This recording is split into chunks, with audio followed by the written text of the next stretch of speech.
Hey guys, welcome back to invest mindset. दोस्तों, stock market को लेके जो सबसे ज्यादा क्वेश्चन लोग मुझे पूछते हैं तो वो ये है कि उन्हें स्टॉक मार्केट में इन्वेस्टिंग शुरू कैसे करना चाहिए। और ये क्वेश्चन जितना सिंपल है उतना ही ज्यादा कॉम्प्लिकेटेड भी, क्योंकि हर एक इंसान का लेवल अलग अलग होता है। हमारे अंदर बहुत सारे इमोशंस होते हैं और हम सबको पता है कि ज्यादातर लोग स्टॉक मार्केट से पैसा लूज करते हैं। लेकिन फिर भी हम कभी कभी ऐसी स्टोरी सुनते हैं कि अगर आपने किसी कंपनी में जैसे विप्रो में 40 साल पहले सिर्फ 10,000 रुपए इन्वेस्ट किए होते तो आज आपके पास 1,000 करोड़ से भी ज्यादा पैसे होते। लेकिन दोस्तों, सच ये है कि अगर आप इसी शेयर बाजार में गलत तरीके से इन्वेस्ट करोगे तो आप 10,000 करोड़ को भी 10,000 रुपए में कन्वर्ट कर सकते हो। तो इसीलिए आज मैं इसी क्वेश्चन का आंसर बहुत ही सिंपल लैंग्वेज में दूंगा कि आपका फर्स्ट स्टेप स्टॉक मार्केट का कैसा होना चाहिए। जैसे मैं अपने 10 साल के भाई से बात कर रहा हूँ जिसको स्टॉक मार्केट तो क्या फाइनेंस की ABCD भी पता नहीं है। तो बिना वक्त बर्बाद किए हम सबसे इंपॉर्टेंट क्वेश्चन से शुरू करते कि आपको कितने अमाउंट से शुरू करना चाहिए और कब। क्योंकि बहुत सारे लोग कहते हैं कि अभी तो हमारे पास ज्यादा पैसे नहीं है, तो क्या हमें वेट करना चाहिए जब तक हमारे पास लाखों रुपए जमा हो जाए, या अगर अभी करना चाहिए तो कहाँ। तो इसके लिए मैं आपको एक रियल लाइफ स्टोरी सुनाता हूँ जो मोहनीश पबराई और उनकी बेटी की है। तो एक बार मोहनीश पबराई जो यूएस के एक फेमस इन्वेस्टर, फंड मैनेजर और मल्टी मिलियनर है, तो वो रात को 2 बजे अपनी बेटी को एयरपोर्ट से पिकअप करने गए थे। अब उनकी बेटी रिसेंटली 18 साल की हुई थी और उसने अपनी पहली इंटर्नशिप कंप्लीट की थी जहां से उसे $5,000 की इनकम मिली थी।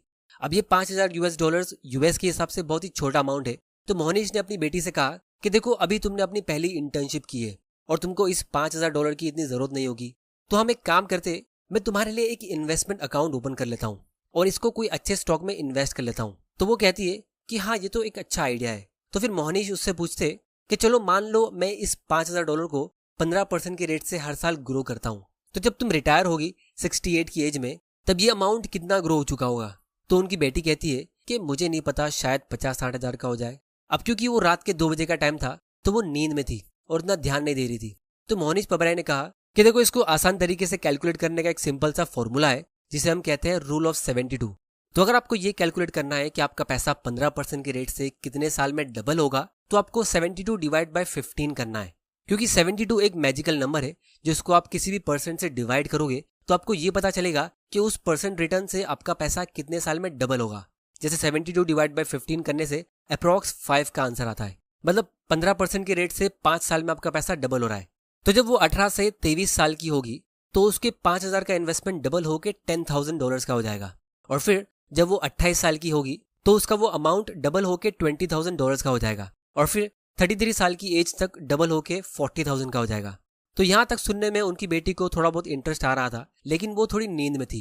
फिर बाद में मोहनीश ने कहा कि अगर वो 18 से लेके 68 की एज तक इन्वेस्ट करती है तो ये टोटल 50 साल का पीरियड होता है।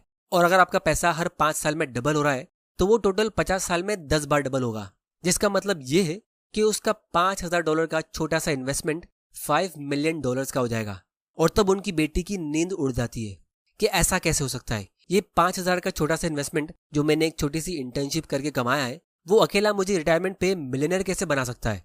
तो दोस्तों, यहाँ पे आप देख सकते हो 5 साल में अगर आपका पैसा डबल हो रहा है तो इसका मतलब 5,000 से 10,000, फिर 20, 40, 80, फिर 1,60,000, 3,20,000, 6,40,000, फिर 12 लाख, 25 लाख और फाइनली 51 लाख या फिर $5.1 मिलियन। तो $5,000 इंडिया के हिसाब से लगभग 4 लाख रुपए होते और $5 मिलियन 40 करोड़ रुपयों के बराबर होते। फिर मोहनीश पबराई ने अपनी बेटी से कहा कि देखो, ये तो तुम्हारी सिर्फ एक समर इंटर्नशिप का पैसा था, तुम अगले साल फिर से इंटर्नशिप करोगी तो वो 5,000 इन्वेस्ट करके आप 5 मिलियन और अपने रिटायरमेंट फंड में ऐड कर दोगी। जब तुम एक्चुअली में कमाना शुरू करोगी तो तुम और भी बहुत ज्यादा सेव करके इन्वेस्ट कर सकती हो, जैसे $10,000, $20,000 मंथली। तो अगर तुम उन सभी अमाउंट को ऐड कर लो तो तुम्हारे पास रिटायरमेंट में कितना पैसा होगा। तो वो कहती है कि पापा, ये तो बिल्कुल मेरी समझ के बाहर है, लेकिन इतना मैं कह सकती हूँ कि ये बहुत ज्यादा बड़ा अमाउंट होगा।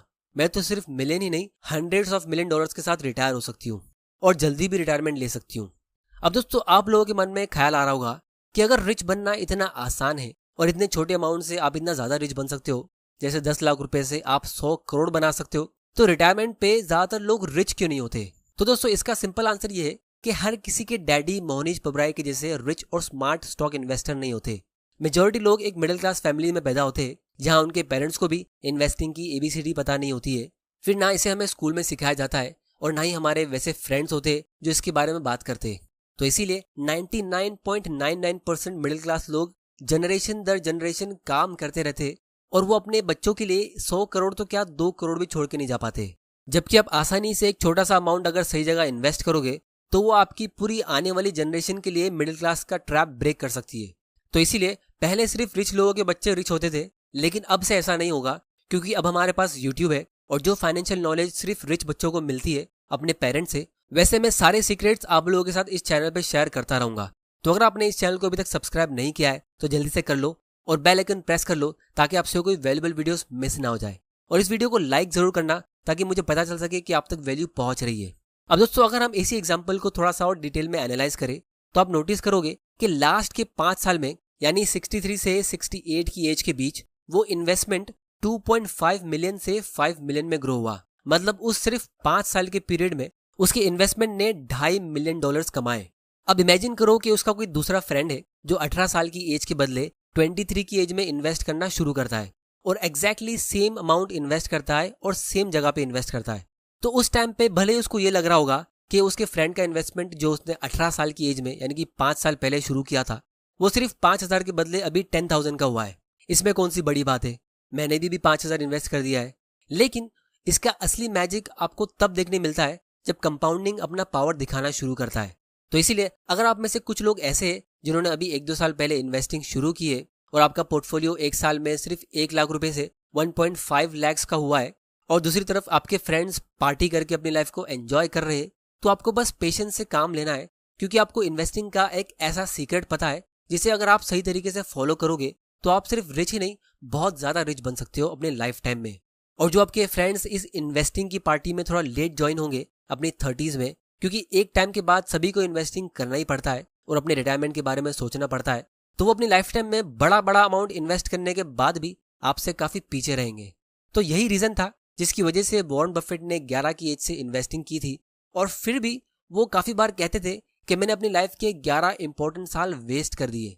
अब वैसे तो ये एक जोक था, क्योंकि 11 की एज से पहले आप और कितना जल्दी इन्वेस्ट कर लोगे, लेकिन ये बात वो हमको समझाने के लिए कह रहे थे कि जितना जल्दी आप शुरू करोगे उसका उतना बड़ा बेनिफिट आप फ्यूचर में देखोगे जिसका आपको अभी कोई अंदाजा भी नहीं है।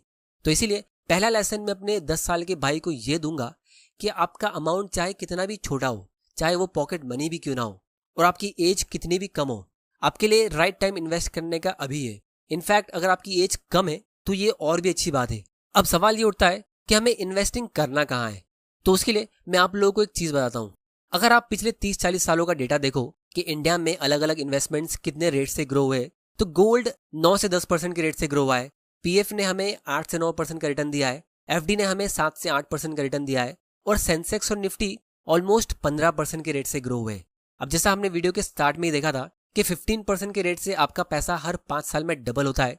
तो स्टॉक मार्केट से इस रेट से अगर आपको वेल्थ क्रिएट करना है तो उसके लिए ना आपको कोई फाइनेंस की डिग्री चाहिए, ना ही आपको किसी स्टॉक मार्केट के गुरु के पास जाना है।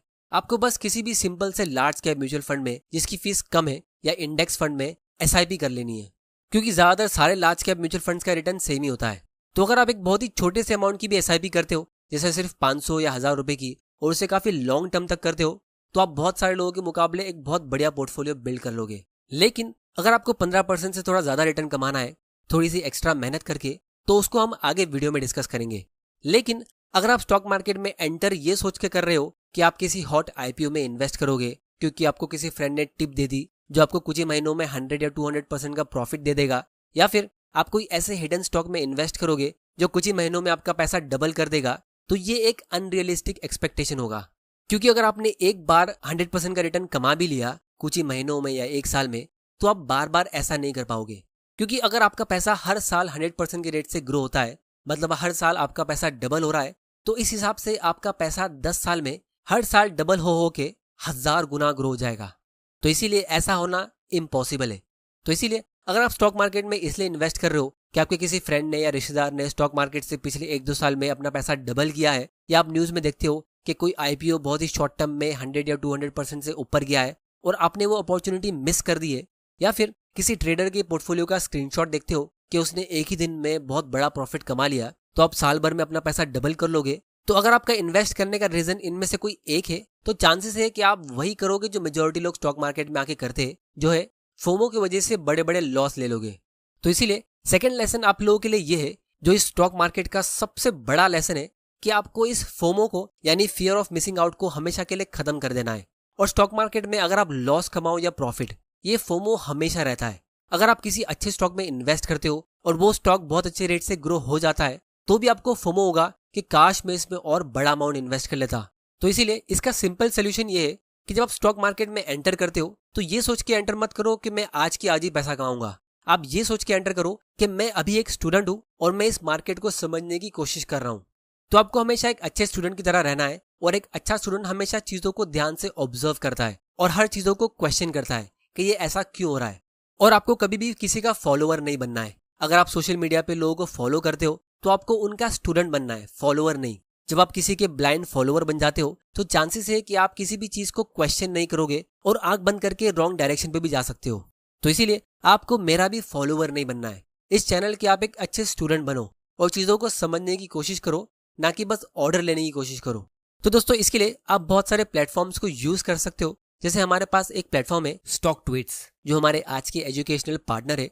अब यहाँ पे आपको स्टॉक मार्केट या किसी भी स्टॉक से रिलेटेड काफी सारी इन्फॉर्मेशन मिल जाती है। आप बहुत सारे सेबी रजिस्टर्ड एनालिस्ट के व्यूज भी देख सकते हो और दूसरे लोगों के भी व्यूज देख सकते हो कि वो किसी पर्टिकुलर स्टॉक के बारे में क्या सोच रहे हैं।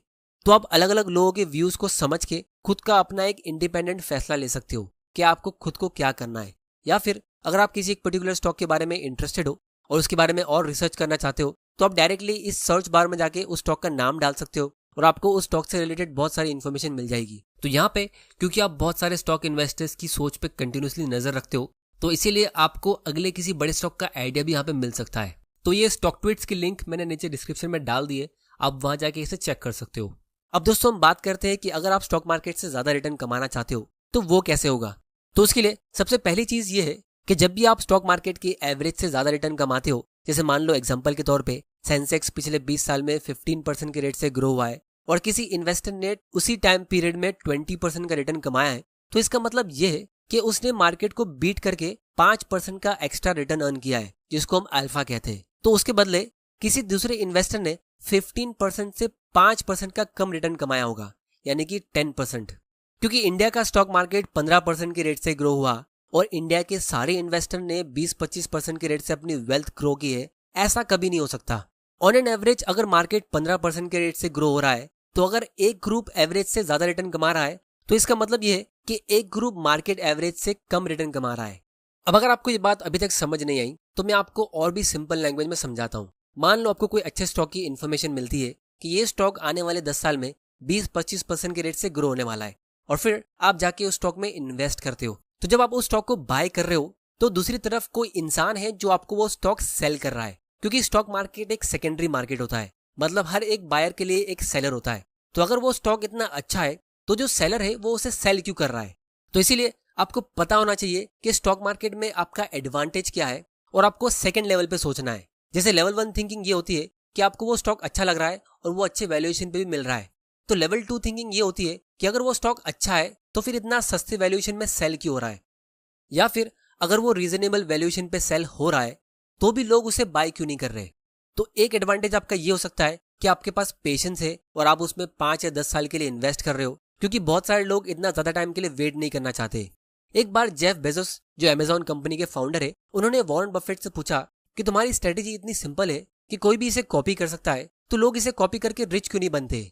तो वॉरेन बफेट कहते कि लोगों को जल्दी अमीर बनना होता है और उसके चक्कर में वो जल्दी तो क्या कभी भी अमीर नहीं बन पाते। तो इसीलिए अगर आप लॉन्ग टर्म माइंडसेट रखते हो तो वो खुद में एक बहुत बड़ा एडवांटेज है। फिर दूसरा एडवांटेज ये भी हो सकता है कि आपके पास उस कंपनी या सेक्टर को लेके ज्यादा नॉलेज है जो बाकी लोगों को नहीं पता है। जैसे मैं रिसेंटली कुछ कमेंट्स रीड कर रहा था, तो कुछ लोग डिस्कस कर रहे थे कि इंफ्रास्ट्रक्चर इंडस्ट्री इकोनॉमी के लिए बहुत इंपॉर्टेंट होती है और फिर गवर्नमेंट भी उस सेक्टर में बहुत ज्यादा इन्वेस्ट कर रही है, तो वो एक अच्छा सेक्टर होगा इन्वेस्ट करने के लिए। क्योंकि जब भी गवर्नमेंट का फिस्कल बजट निकलता है तो लोग रियल एस्टेट, ट्रांसपोर्ट और इंफ्रा जैसे सेक्टर्स में इन्वेस्ट करने जाते हैं, क्योंकि गवर्नमेंट उसके लिए हजारों करोड़ों का बजट अनाउंस करती है इन सेक्टर्स को ग्रो करने के लिए। और फिर बहुत सारे फिन इन्फ्लुएंसर्स आपको इंस्टा पे और यूट्यूब शॉर्ट्स पे मिल जाएंगे जो रील्स बनाएंगे कि 5 best sectors to invest after budget, या इन 3 सेक्टर्स में अगले 5 साल में बहुत बड़ी ग्रोथ हो सकती है क्योंकि गवर्नमेंट ने इनमें बहुत सारा अमाउंट इन्वेस्ट किया है। लेकिन सच ये है कि ऐसे सेक्टर्स में गवर्नमेंट इसीलिए इन्वेस्ट करती है क्योंकि वो ज्यादातर लॉस मेकिंग सेक्टर्स होते हैं, तो उसमें कोई भी स्मार्ट इन्वेस्टर्स या एंटरप्रेन्योर्स एंटर ही नहीं करते। उसमें इतनी इनोवेशन नहीं होती है, ना इतना कंपटीशन होता है। और क्योंकि उन सेक्टर्स की इकोनॉमी को जरूरत होती है तो गवर्नमेंट खुद उनमें इन्वेस्ट करती है ताकि कंट्री ग्रो हो सके।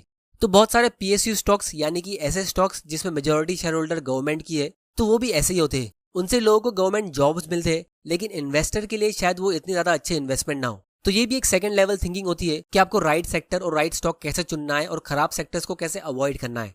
और दोस्तों, अगर आपको अभी भी स्टॉक इन्वेस्टिंग से डर लगता है या आपको और ज्यादा अच्छे से इन्वेस्टिंग सीखना है, तो उसके लिए मैंने एक डेडिकेटेड कोर्स बनाया है जिसमें मैंने बहुत सारी इंपॉर्टेंट टॉपिक्स को इंक्लूड किया है, जैसे स्टॉक मार्केट के बेसिक्स से लेके fundamental analysis, business analysis, how to pick best stocks, competitive analysis, financial statement analysis, valuation और इंट्रिंसिक वैल्यू का concept, portfolio management strategy, red flags to avoid, risk management और बहुत सारी इंपॉर्टेंट टॉपिक्स को मैंने इसमें इंक्लूड किया है, वो भी एकदम सिंपल लैंग्वेज में, ताकि अगर आप फाइनेंस तो क्या कॉमर्स के बैकग्राउंड से भी ना हो तो भी आपको ये पूरा इन्वेस्टिंग का गेम समझ में आ जाएगा।